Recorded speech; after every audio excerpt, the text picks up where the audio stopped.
मलकापूर ग्रामीण रुग्णालय पंचक्रोशीतील नागरिकांसाठी वरदायिनी ठरलं आहे. मात्र काही उपचारांसाठी या ठिकाणी सोयी सुविधा नसल्याने रुग्णांची गैरसोय होतीये. त्यामुळे मलकापूर येथे सर्व सोयी सुविधांनी युक्त उपजिल्हा रुग्णालय उभारावे अशी मागणी महाराष्ट्र नवनिर्माण सेनेच्या वतीने करण्यात आली आहे. या मागणीसाठी आज मनसेच्या वतीने हटके आंदोलन करण्यात आलं.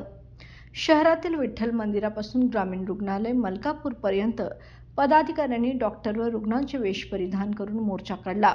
यावेळी नाही कुणाच्या बापाचं उपजिल्हा रुग्णालय आमच्या हक्काचं, मलकापूरमध्ये सर्व सोयीयुक्त उपजिल्हा रुग्णालय मंजूर झालंच पाहिजे, महाराष्ट्र नवनिर्माण सेनेचा विजय असो, अशा घोषणांनी परिसर दुमदुमून निघाला.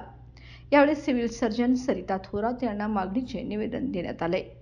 याप्रसंगी जिल्हा उपाध्यक्ष माननीय विशाल मोरे, मनसे शाहूवाडी तालुका अध्यक्ष बाळासाहेब कदम, सहकार सेनेचे जिल्हा उपाध्यक्ष सतीश तांदळे, तालुका उपाध्यक्ष कुणाल काळे, संदीप लाळे, राहुल पाटील, सूरज गोसावी, पन्हाळा तालुका अध्यक्ष लखन लादे, रोहित कदम, मारुती विचारे आदी मनसेचे पदाधिकारी उपस्थित होते.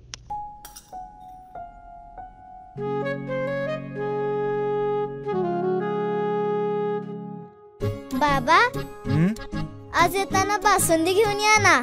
अगं, कालच आपण आईचा वाढदिवस होता म्हणून आणली होती ना. ऐकलं, गोकुळची बासुंदी पुन्हा खावीशी वाटतेय. खरं सांगू, मलाही खावीशी वाटतेय. पुन्हा पुन्हा खावीशी वाटणारी गोकुळ बासुंदी.